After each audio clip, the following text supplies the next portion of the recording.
Bonjour à tous et bienvenue sur Atout THM. Aujourd'hui, on plonge dans un monde fascinant de l'OSINT. L'OSINT, c'est l'art de trouver les informations publiques sur Internet.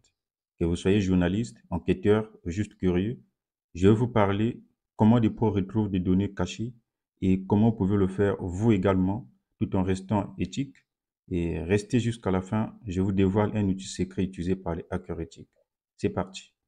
L'OSINT, c'est l'art de trouver les informations disponibles publiquement sur Internet. Réseaux sociaux, sites web, métadonnées et autres. Par exemple, Bellingcat a identifié des missiles grâce à des photos Instagram. Mais attention, OSINT est différent du hacking. Tout est légal à condition de respecter la vie privée. Maintenant, passons à la pratique avec les trois outils incontournables. Les Google Docs. Les Google Docs, pour rester vraiment court, ce sont simplement des requêtes avancées pour explorer ce que Google indexe. Une chose à comprendre aussi, avant d'utiliser Google Docs ou encore appelé Google Hacking, il faut connaître la notion des opérateurs. Nous avons plusieurs types d'opérateurs et chaque opérateur signifie quelque chose. Par exemple, l'opérateur site veut simplement dire le mot que nous allons chercher serait maintenant un site. Ce serait un site. Et lorsque vous utilisez double quote, vous allez chercher un mot précis dans le moteur de recherche de manière générale. Prenons le cas par exemple, si vous avez un navigateur Firefox ou encore Edge, il vous suffit simplement de taper https://www.google.com et ensuite vous validez Enter. Donc là, vous êtes sur la barre de recherche. Si vous avez Chrome, vous n'avez pas à faire ça. Tapez simplement sur la barre de recherche et explorez tout ce que vous avez envie de chercher. Donc, pour notre cas, nous allons faire par exemple ici, je fais Atout THM. Je vais juste faire ça, deux points, et je valide Entrée. Je peux juste revenir ici. Peut-être je peux faire un petit retour en arrière. Je vais faire Site. Je prends l'exemple du mot site. Deux points. Je spécifie maintenant le site que j'aimerais tester ou indexer ou encore voir ce que je dois chercher là dans ce site. Donc, je mets par exemple Past. Le site s'appelle pastebin.com et dans ce site pastebin.com, je cherche un mot spécifique. Le mot spécifique encore, les mots spécifiques que je cherche, c'est mot de passe. Et lorsque je valide Entrée, le site pastebin.com et nous avons tous les mots qui ont, par exemple, le mot de passe. Ou encore ici, par exemple, mot salut, mot de passe.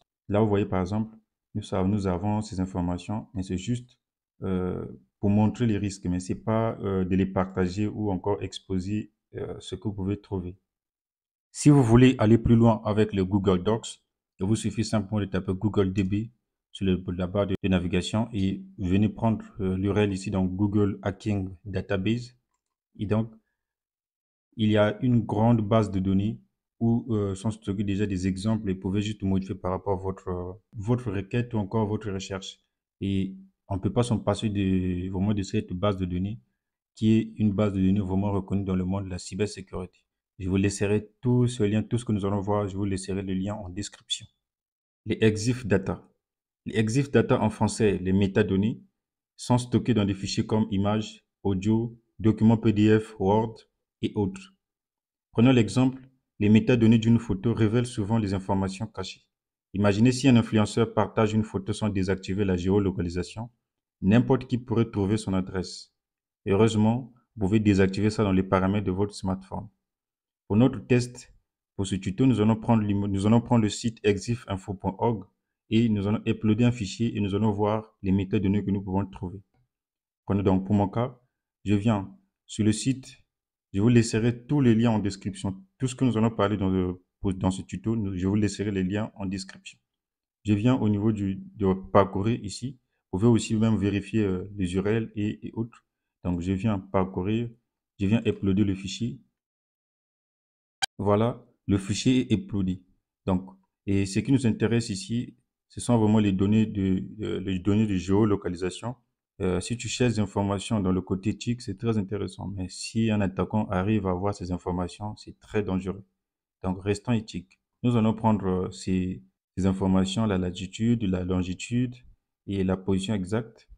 Donc, Pour mon cas, je vais prendre l'invite de commande où je fouille un peu à gauche, à droite pour convertir ces données. Donc, au niveau du cadre décrit ici, je convertis ça pour avoir tout ça.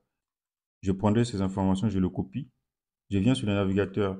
J'ai cherché Google Earth. Vous pouvez même le taper sur la barre de recherche. Vous pouvez faire Google. Donc, Google Earth, simplement comme ça. Et vous allez voir que vous serez dirigé ici. Vous cliquez sur Explore Google Earth. Et là, c'est ce qui m'a ramené ici. Là. Je copie simplement les coordonnées de géolocalisation que j'ai eu à trouver avec exifinfo.org. Je valide entrée et vous voyez, il me ramène directement sur euh, le point de là où ils ont pris la photo. Donc si je prends, vous voyez que là, c'est vraiment ici. Donc c'est dans la ville de Brazzaville. Je vous informe parce que je suis au Congo-Brazzaville et je prends l'image. Je vous rappelle juste l'image que j'ai uploadée sur cette image. Donc, qu'est-ce que je veux faire? L'image ici, pour ceux qui sont au pays, ils connaissent bien Congo, RTL Congo, pardon. Et c'est vraiment cette image, donc les coordonnées de géolocalisation que nous avons, c'est cette image. Donc, nous allons faire quoi?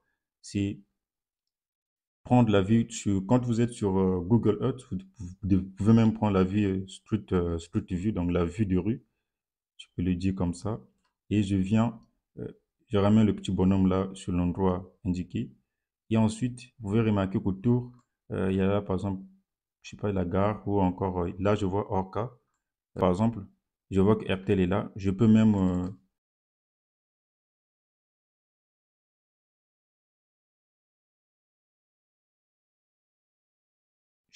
bouger et me déplacer. Juste, je fais tout cela avec les touches. Et là, vous pouvez remarquer, c'est exactement l'endroit que nous avons en photo. Donc, là, par exemple, c'est vraiment ça. Et je peux revenir ici. Vous pouvez vraiment faire pas mal de choses. Et c'est un outil très puissant. Donc, si vous voulez revenir, il suffit simplement de faire cela. Et voilà. Passons à un outil utilisé par les experts, Shodan. Shodan est un moteur de recherche spécialisé qui permet d'explorer et de découvrir les appareils connectés à Internet. Il fonctionne comme un moteur de recherche général, mais se concentre spécifiquement sur les appareils IoT et les systèmes informatiques. Pour utiliser Shodan, vous devez créer un compte. Donc, sur la barre de recherche, que vous ayez n'importe quel navigateur, tapez simplement pardon, Shodan et validez entrée. Shodan Search Engine et cliquez là-dessus et vous serez amené sur cette interface. Donc, on vous demande soit de créer un compte, de vous loguer. Moi, personnellement, j'ai déjà un compte et je veux me loguer. Voilà, je me suis logué et nous allons faire un test. Prenons par exemple le port 22 et le protocole SSH. Ensuite, nous validons entrée. Voilà, là nous avons la réponse et on voit que là il y a différents pays où on peut trouver le protocole SSH que Shodan a indexé. Différents pays. Nous allons ajouter le filtre country, deux points et nous mettons CG pour le Congo. Voilà. Vraiment, c'est ce que nous avons voulu avoir. Nous avons le pays, donc le Congo. Je suis sur Congo-Brazzaville, je suis congolais, donc du coup, j'ai voulu faire des recherches en ce qui concerne d'abord ma nation. Et là, nous avons donc la ville de Pointe-Noire, Brazzaville, Dolisie, beaucoup, même beaucoup, il y en a deux. Et on a deux ports ouverts que Shodan a indexés, donc c'est très intéressant. Vous pouvez remarquer même les adresses IP publiques et ainsi de suite. L'OSINT, c'est comme un couteau. Ça peut servir à protéger ou à blesser. Si vous espionnez quelqu'un sans son consentement, c'est illégal. Respectez toujours la vie privée et utilisez ces techniques pour de bonnes raisons, comme protéger vos données ou vérifier des infos. Vous connaissez la musique?